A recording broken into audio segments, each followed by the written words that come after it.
Hello everybody, my name is Colin Ashby from Rebel with the Plan, and I thought I'd make a video today because I have an exciting announcement, and that is that I am finally debt-free.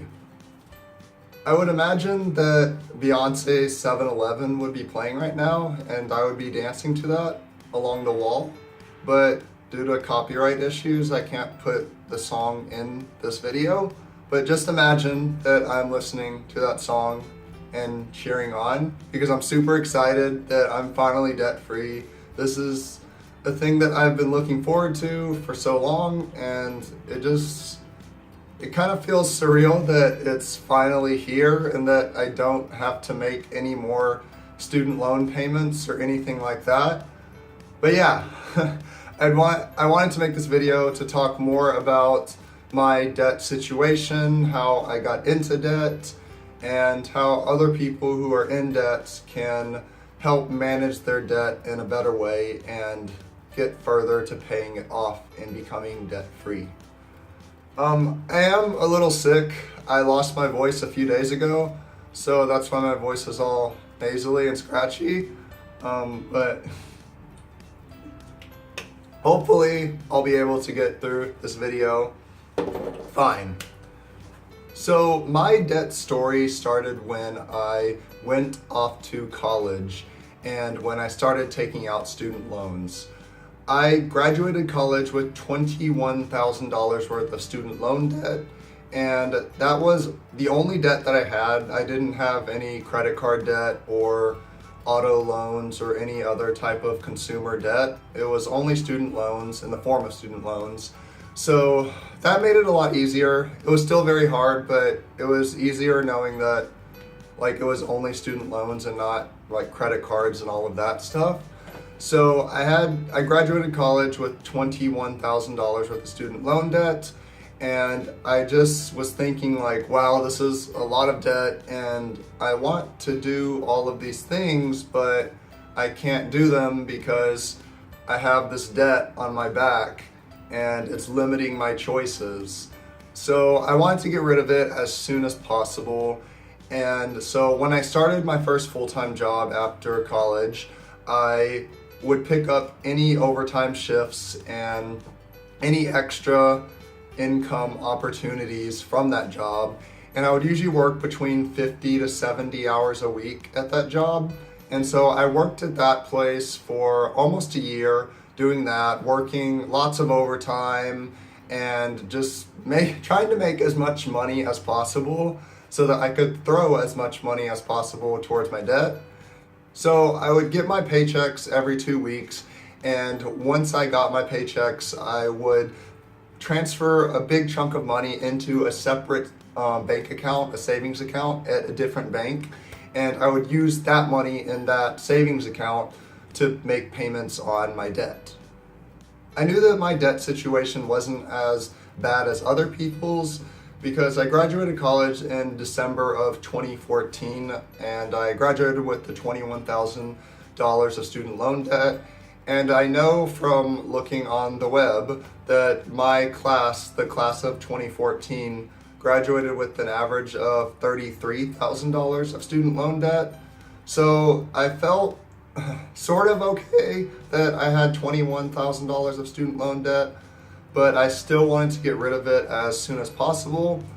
So I started making extra money and I started following Dave Ramsey. I read The Total Money Makeover, which I know a lot of people have read, and I saved up a beginner emergency fund. I started the debt snowball method where I paid the smallest balances first. And I did that for a while, but eventually I quickly switched to the debt avalanche method where you pay the debt with the highest interest rate first.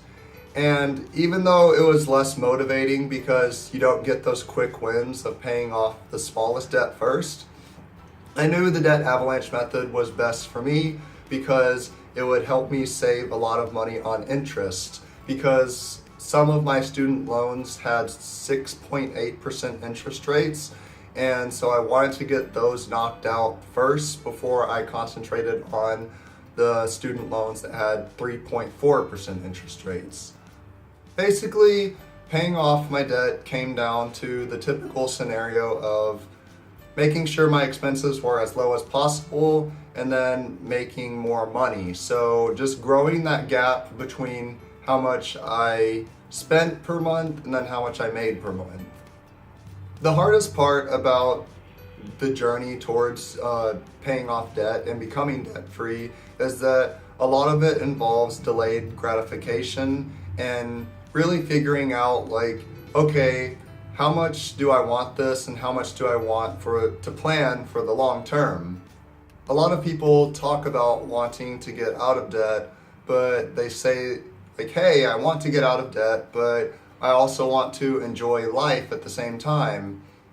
And so I would see people my age continue to go out to eat a lot and to buy nice apartments, and not buy nice apartments, rent nice apartments, and they would get new cars, and they would get all this extra stuff that they didn't need, and they would say that they would get it because they deserved it and they worked hard. And I constantly had to battle that mentality of like, oh, I deserve it. I deserve a new car. I deserve a super nice apartment that doesn't have a bug problem. So that was the big thing of just beating the mentality of saying, oh, I deserve this. I want this now. You have to fight that train of thought and help combat it and delay some of your gratification so that you can put more towards the debt and focus on the long term. It may be hard, like while you're paying off debt, and you're going to have to do uncomfortable things, but in the long run, in the long term, just think about the long term and like, what are you really working towards and how bad do you want it, you know? So I worked at my job. I took all of the overtime opportunities that I could get, and also in any free time that I had, I tried to pick up extra Craigslist gigs and other like random freelance gigs. It was worth it in my opinion because I really wanted to be debt-free as soon as possible. So let's talk about the benefits of becoming debt-free. The biggest benefit of becoming debt-free now that I am debt-free is that I can focus more on the future rather than the past. When I was in debt, I would constantly have to think like, okay, I want to do this, but I have this debt from my past still on my back, so I have to worry about that. So I couldn't fully focus on the future whenever I was in debt, and when you're debt-free, you can fully focus on the future and not worry so much about your past, which is awesome. And being debt-free ultimately just gives you more options. You have more flexibility to do the things you want. You're able to save more money and put it towards whatever you want. You have more options whenever you're debt-free. Okay, I don't know why I'm moving around. It's just really hot in here right now because I turned the air conditioning off because it was really loud with the sound. But let's talk about some ways that you can help manage your debt better. So the first thing that I did to help manage my debt was just sit down and figure out all of my loans and the total amount of debt that I owed. So when I first sat down, I logged into my student loan service provider account and I looked at all of the loans that I had.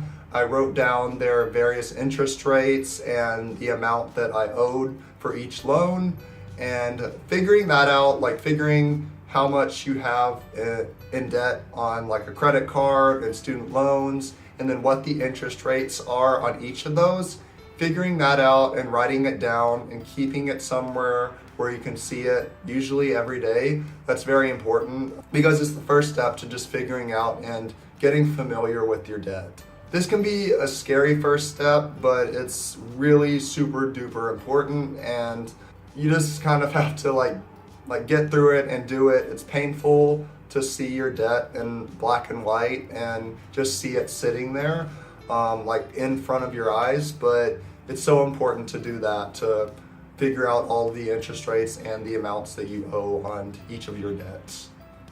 Step number 2 is to put all of your various debt and the interest rates into a spreadsheet, like an Excel spreadsheet or a type of online calculator where you can figure out how much you're paying in interest, usually every month or even every day if you want to. That's a good motivator to, like really see your debt and want to pay it off even faster. And that's what worked for me in paying off my 6.8% interest student loan debt that I hated. Getting rid of that. Step number 3 is to save up a beginner emergency fund.